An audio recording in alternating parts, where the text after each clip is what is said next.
Una feliz tarde y gracias por conectarse con nosotros en El Peso del Peso, este espacio del canal Telemedellín, donde cada semana, todos los sábados, estamos compartiendo con ustedes diferentes temáticas de carácter económico y también temas de interés empresarial.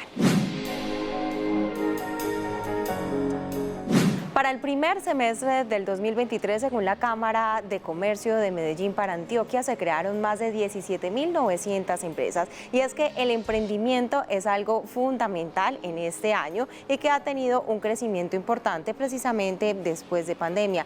Pero ¿dónde quedan esos términos legales que también son muy fundamentales para poder constituir empresa? Por eso quisimos invitar el día de hoy a Esteban Villegas, quien es abogado y director jurídico en Romaro Legal. Esteban, gracias por aceptar la invitación aquí al Peso del Peso. Hola María Camila, qué rico estar por aquí.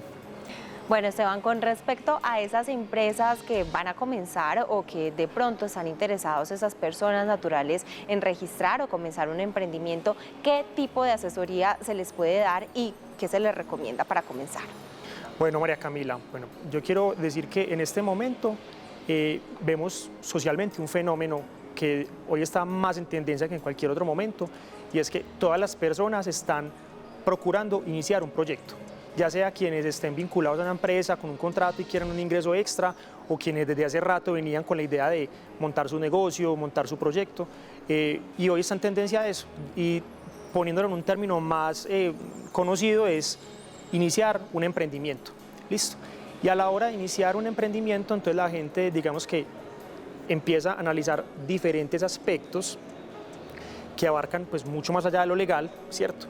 Que el tema del marketing, que el tema del producto, a quién se lo compro, a quién se lo vendo, la rentabilidad, el tema financiero, entre otros, y empezamos a ver que la parte legal casi que ni se pregunta o no genera como eso, tendrá que ver con quién será que se encarga de este tema, etcétera, etcétera, y digamos que empezamos a ser los abogados partícipes en la fase de corrección, no de prevención, cuando podría ser diferente. Hablemos precisamente entonces de cuáles son esos pilares para comenzar un emprendimiento.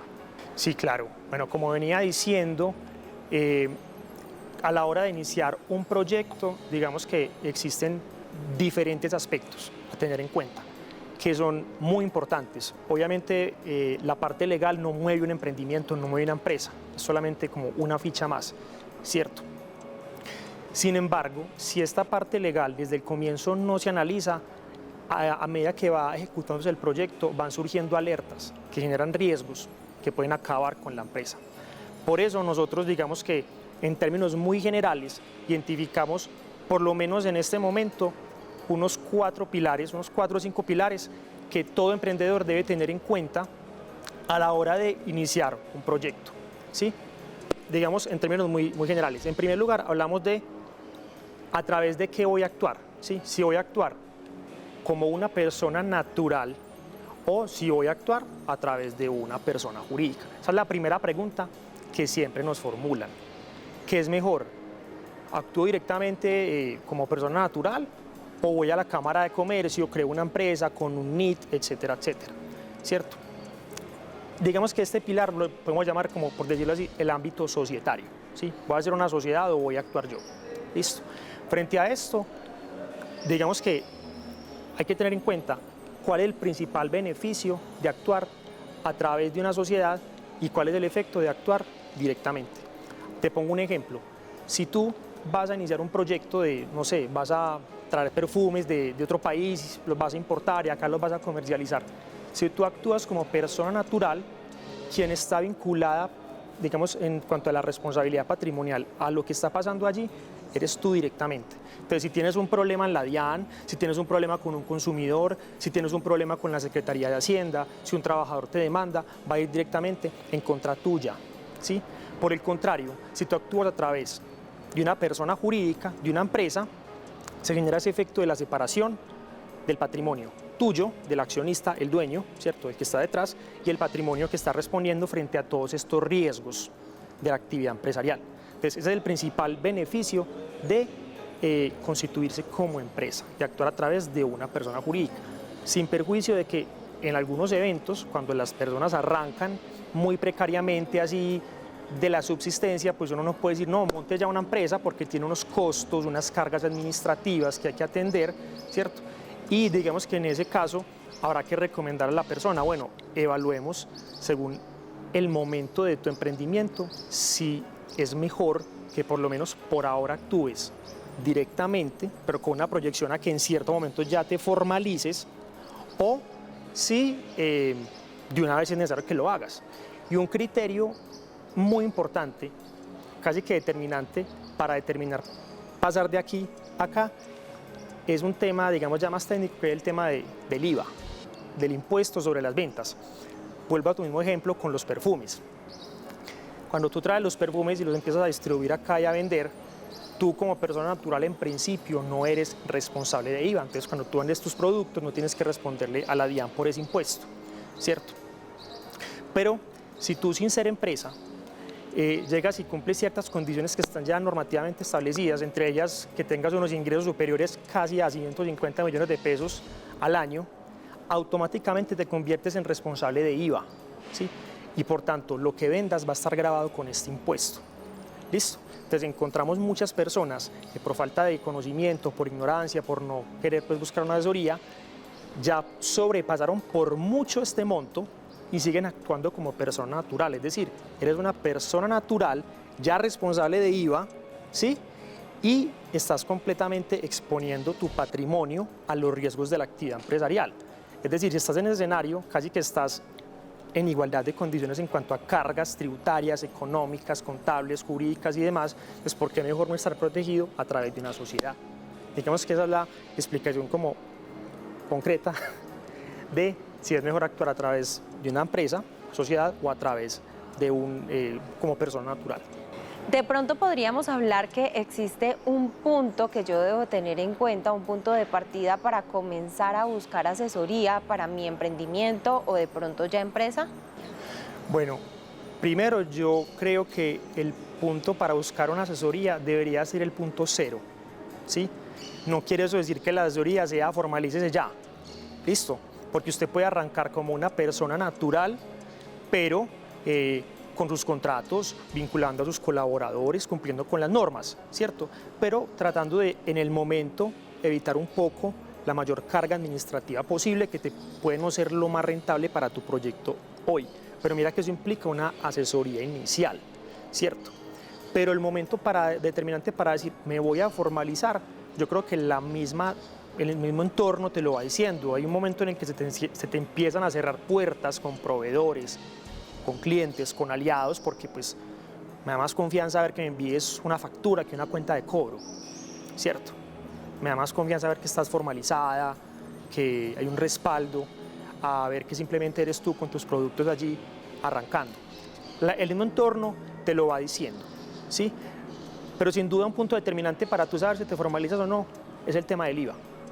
Si ya pasas de ingresos por el monto que te decía, más o menos 150 millones de pesos, hay otros eventos, por ejemplo, tener más de un establecimiento de comercio abierto al público. Una persona natural que tenga más de un establecimiento abierto al público se convierte en responsable de IVA. Si cumpliste ya ese supuesto, ya tu producto está grabado con IVA. Se supone que tú ya deberías estar declarando renta, porque si pasaste ese nivel de ingresos, ya tienes que declararte de renta. Ya deberías estar pagando impuesto de industria y comercio ante el municipio. Entonces muchas veces lo que pasa es que llega la gente y dice, no doctor, ¿yo para qué me voy a formalizar? ¿Para pagar más? Y uno lo que encuentra es, venga, es que usted ya debería estar haciéndolo, usted hoy está incumpliendo, hoy está en riesgo. Desde estar hoy como está, a estar actuando a través de algo que lo proteja a usted patrimonialmente, pues mejor actúe a través de algo. Y ahí está como el tema del ámbito que te llama societario, el primer pilar que te mencionaba, ¿sí? Esteban, yo sé que esta pregunta que voy a hacer de pronto puede representar a muchos emprendedores o empresarios que nos pueden estar viendo, y es que no registran su empresa o no se formalizan por miedo a pagar más o a tener que pagarle a la DIAN. ¿Esto es mito, esto es realidad, y cómo enfrentar estos miedos? Es un mito por falta de tener un contador, un abogado, un equipo asesor. Pues no digo que seamos los únicos, o sea, un financiero, el contador, el abogado, todo es un complemento. Pero es un mito de que todo lo que, mientras no le esconda la DIAN mejor, pues no está bien. Si tu negocio tiene proyección a crecer, estás expuesto al público. Hoy en día hay un sistema de información, la inteligencia artificial y un montón de cosas. O sea, si tú haces un pago o recibes un pago, eso queda reportado en un sistema. Y otra persona está declarando que a la DIAN que te hizo el pago o que lo recibió de ti. O sea, eso no lo puedes esconder, salvo que te quieras quedar en un entorno pequeño de zona de confort y que no quieras trascender de eso. Bueno, ahorita estábamos hablando y me mencionabas 4 pilares. Ya hablamos de uno específicamente, pero ¿cuáles son los otros?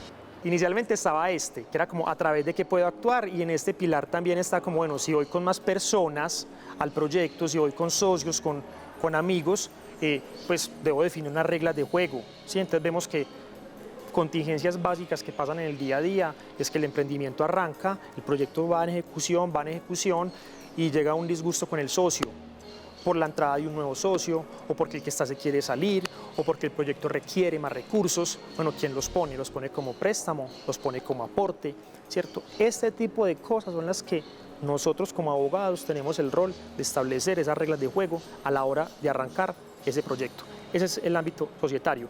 Ahora, ¿qué otros hay? Está el ámbito, por ejemplo, de la parte laboral, ¿sí? De la vinculación con los colaboradores.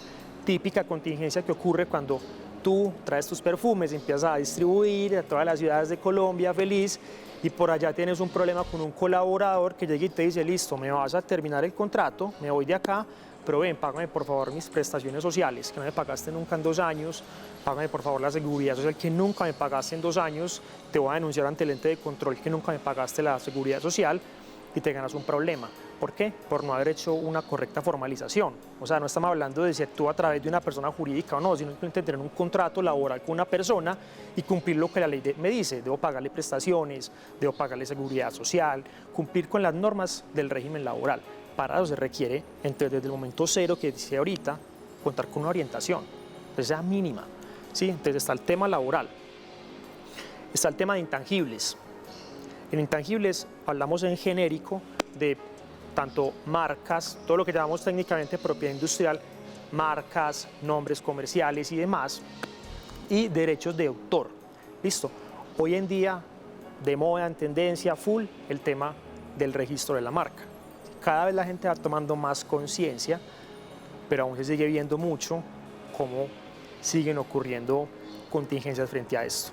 ¿Sí? El emprendedor que arranca le va súper bien, negocio digital, posiciona en redes sociales, ha invertido un montón de recursos en una marca que no es registrable, y de repente llega por allá una cartica de otro participante del mismo mercado y te dice, venga, por favor no use esa marca, que yo tengo una registrada parecida a la suya, y cuando usted usa su marca me está violando mis derechos. Yo le pido que por favor no la use más en adelante, y si lo hace, pues voy a iniciar unos procesos en contra suya, penales, lo van a sancionar, en fin. Indudablemente es un tema pues de mucha importancia, y que, resalto más, debería desde el momento cero tenerse la orientación, porque no cualquier nombre, cualquier logo, cualquier, no sé, visualmente cualquier imagen que represente tu producto es registrable. Para eso requieres que alguien que sepa del tema te lo analice y te diga si es viable, si no, qué riesgos hay, ¿sí? Y cuando te hablaba del tema de derechos de autor, también muy relacionado con el tema de los negocios digitales, la pregunta muchas veces, bueno, ¿cómo hago para proteger el software? ¿Cómo hago para proteger la aplicación? Eso hoy está, todo el mundo quiere estar ahí. ¿Cómo hago para protegerlo? Y si hay un mecanismo legal para protegerlo, ¿cómo obra ante la Dirección Nacional de Derechos de Autor? Muchas veces, de hecho, la regla general es que no se haga, entonces el software es de quien hizo, el colaborador, que puede haber sido el amigo, el familiar, que le hizo la aplicación, por ejemplo. Entonces, ese es el segundo pilar, el tema de intangibles. Listo. Digamos que otro que vemos importante es el tema de impuestos. Ya mencionamos algo, digamos, por encima de lo que ahora hablábamos en la parte inicial, ¿sí? Y es que, pues, saber como mínimo tributariamente qué efectos o qué impacto tiene mi actividad.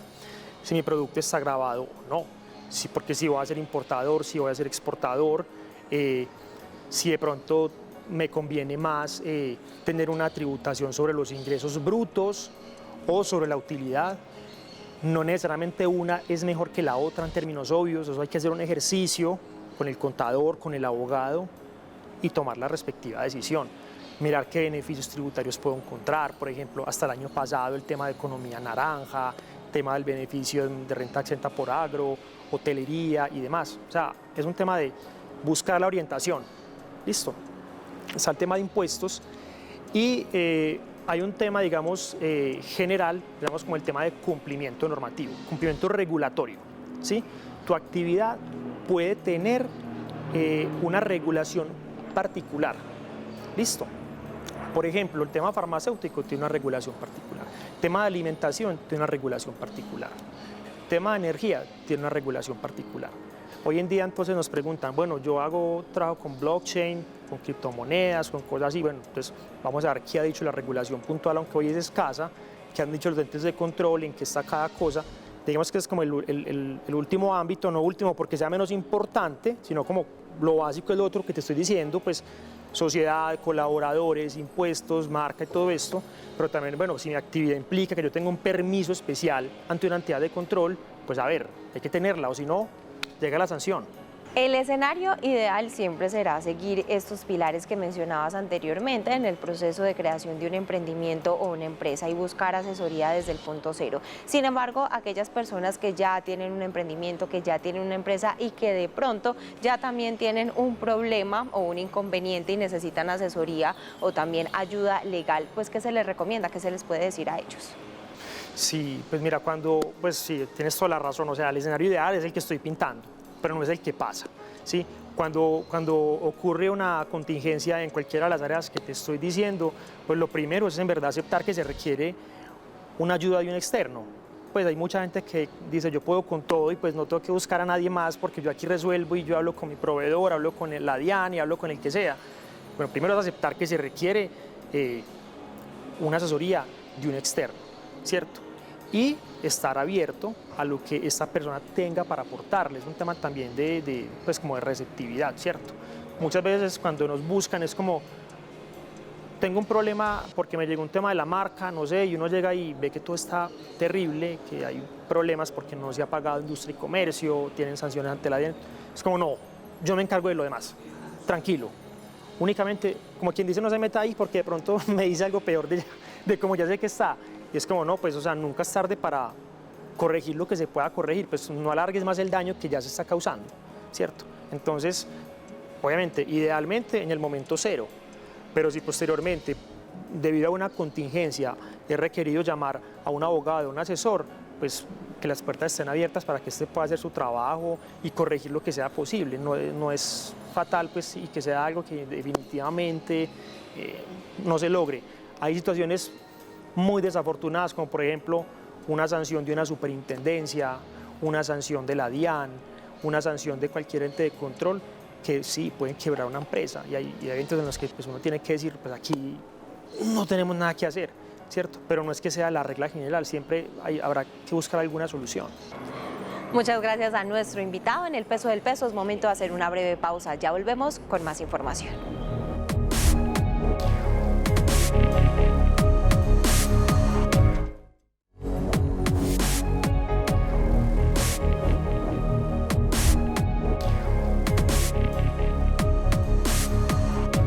Gracias por continuar con nosotros aquí en El Peso del Peso. Vamos a hablar de otro sector de la economía. Estamos hablando del sector inmobiliario que puede estar presentando algunos retos para este 2023 con respecto a esos factores inflacionarios que impactan directamente en la venta y la compra de vivienda nueva y usada, asimismo en la disponibilidad de los arrendamientos en diferentes ciudades del país. Para eso quisimos invitar a Mauricio Torres, quien es el gerente de 100cuadras.com, y ellos acaban de lanzar también su informe sobre cómo estuvo el comportamiento del mercado inmobiliario para el segundo trimestre de este 2023. Mauricio, gracias por aceptar la invitación aquí con nosotros en El Peso del Peso, espacio de Telemedellín. Vale, María, es un gusto estar contigo y con toda tu audiencia. ¿Cómo estás? Mauricio, hablemos un poco de ese informe que hicieron ustedes desde 100 Cuadras. ¿Cuáles fueron los principales resultados? Bueno, mira, si quieres empecemos a hablar por cada uno de los segmentos de vivienda. Entonces, primero te hablar de vivienda nueva. En vivienda nueva, como tú sabes, en el país ha venido cambiando la tendencia de comprar los colombianos.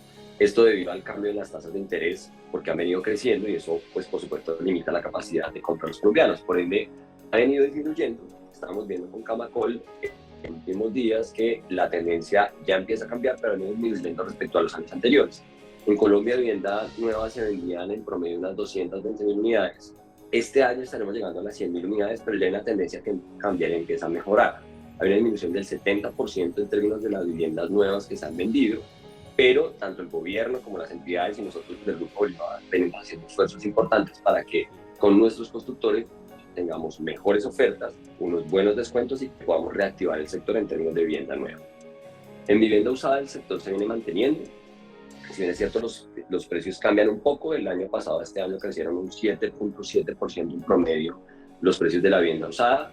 La demanda se ha venido disminuyendo en la misma medida en la que baja la venta de vivienda nueva, la vivienda usada disminuye, también apalancados por el tema de los créditos hipotecarios y por el cambio de las tasas de interés. Eso a nivel como en términos generales. Ahorita podemos entrar un poquito a detallar por cada una de las regiones del país. En términos de arriendo, la tendencia es diferente. Los cánones de arrendamiento sí han venido creciendo. Recuerda que los cánones se indexan normalmente al crecimiento del salario mínimo anual. Pues los cánones vienen creciendo a tasas del 11, del 16%, por eso el canon va mucho más alto comparado contra los años anteriores. Pero además hay una disminución importante en la demanda, de todo en la oferta, perdón, de todo lo que tiene que ver con inmuebles en arriendo. El cambio que nosotros hemos visto desde 100 cuadras y que lo pueden ver en nuestro informe es que hay por lo menos 55% menos viviendas en arriendo respecto a los años anteriores. Al incrementarse la demanda, por supuesto la oferta empieza a disminuir y hoy hay ciudades donde realmente hay una falta importante de viviendas en arriendo en la actualidad. El tema que acabas de mencionar tiene que ver de pronto con el incremento en la vivienda turística, especialmente en ciudades como la nuestra, como Medellín. Así es. Medellín tiene unas tendencias bien particulares. Hay pues dos temas muy importantes. Ha sido creciente el tema del turismo. Han venido muchos más extranjeros, colombianos del exterior, que están comprando en Medellín. Eso hace que la demanda se haya incrementado y por ende la demanda se incrementa, la oferta no ha sido la suficiente para cubrir esa demanda y por eso los cánones se han aumentado. En general en Colombia, como te decía, los cánones van creciendo al 11-12%. En Medellín hemos visto crecimientos que van sobre el 16%. Por eso el valor del canon promedio ha venido incrementándose en la ciudad. Mauricio, ¿identificaron ustedes en el estudio a qué obedece que las mujeres sean quienes más interesen por la búsqueda de vivienda en Colombia? Vale, buenísimo. Mira, en general en Colombia las mujeres son las que mandan la parada en el momento de buscar vivienda. Nosotros hemos visto, no solamente este año, sino en años anteriores, que en promedio casi el 60% de las búsquedas que se realizan de vivienda en Colombia para la mayoría de los segmentos son encabezadas por mujeres. Siempre son ellas las que están buscando más en términos tanto de vivienda nueva como de vivienda usada y por supuesto en arrendamiento. Hoy tenemos ya además segmentado por cada una de las edades, y vas a ver en nuestro informe que en su mayoría encontramos mujeres que están entre los 18 y los 34 años interesadas en comprar vivienda nueva, vivienda usada, con algunas afinidades particulares. Hemos visto que son personas que son muy dadas a la tecnología. Las mujeres en este segmento tienen mucha afinidad con temas tecnológicos.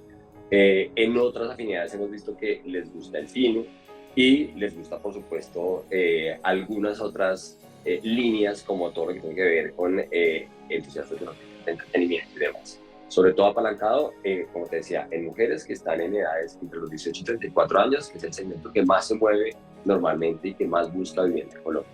Mauricio, desde la entidad han encontrado ustedes que difieren mucho esas características que buscan los colombianos entre vivienda para la venta y vivienda para el arriendo. Vale, perfecto, buenísimo. Pues mira, te voy a dar un poco de contexto de cómo están las búsquedas. Primero, Medellín siempre está en las primeras 3 ciudades de búsqueda de vivienda de los colombianos. Ahora vamos a entrar un poquito en las características de las viviendas, pero siempre ha estado en participaciones que para nosotros en términos de vivienda nueva están normalmente sobre el 10%. En arrendamiento ha crecido muchísimo, está por encima del resto de las ciudades, está hoy participando con un 35 o 36%. Entonces viene marcando una tendencia grande en lo que tiene que ver con la búsqueda en Medellín. ¿Qué es lo que normalmente se está buscando? En términos, hablemos primero de precios. Entonces, en precios promedio, en general, son precios que van para lo que tiene que ver con apartamentos en 450, 460 millones de pesos, el precio promedio, y en casas están en valores de 620 a 630 millones de pesos. Esos precios, como te decía, han venido cambiando, ya particularmente para vivienda usada hay unos incrementos anuales que te comentaba previamente, y en arrendamiento pues viene también, como te decía, punteando Medellín, tiene las mismas características en términos de que tiene mayor preponderancia lo que tiene que ver con apartamentos. Hoy nosotros tenemos una participación, como te decía, más o menos del 35%, y en términos de los amenities, normalmente lo que estamos viendo es que se buscan, las personas cuando buscan proyectos, buscan amenities, por supuesto que tengan piscinas, zonas sociales y demás. Hoy hemos visto una tendencia que tiene cosas que son básicas y que siempre deben tener, que son en los apartamentos, tiene que ver con los ascensores, amenities como las zonas de lavandería, que son básicos para que las personas puedan comprar vivienda. Eso como un resumen general de lo que se está buscando a nivel de las ciudades. Bueno, y estos son los resultados para el segundo trimestre de este 2023. Sin embargo, ya estamos casi por terminar este año. ¿Qué proyecciones tienen ustedes desde la entidad para este cierre del año? Bueno, aquí hay varios temas importantes. El primero, como tú sabes y como lo hablamos al comienzo, hay un incremento en todo lo que tiene que ver con rentas vacacionales. Eso va a seguir pasando, en Medellín va a seguir pasando. La gente compra para arrendar y para arrendar en rentas cortas, como en plataformas como Airbnb, entonces que tú ya conoces que se pueden hacer rentas cortas. Eso va a seguir pasando y por supuesto como la demanda está insatisfecha, particularmente en Medellín, pues vamos a buscar que tenga mayor oferta. ¿Qué vemos en términos de los precios de los cánones de arrendamiento? Los cánones de arrendamiento se indexan al último valor que se tenga del cierre de año de incremento del IPC. Entonces, como estamos contra el cierre del año pasado, lo que vas a ver en los últimos 3-4 meses del año, para lo que queda del año, es que se van a seguir incrementando los cánones. Esa corrección de valor solo la vas a empezar a ver a partir del próximo año, porque la inflación de este año va a estar cerrando por debajo del año anterior, esperamos que esté a nivel de un dígito, de 10% máximo, y ya lo que vas a empezar a ver el otro año es que cuando se renueven los contratos de arrendamiento, pues los cánones van a empezar van a crecer menos, no van a ser más baratos, pero van a crecer menos en valor. Eso para todo lo que tiene que ver con el segmento de arriendo. Para el segmento de compra de vivienda, las tasas empiezan ya a corregirse, las tasas de compra.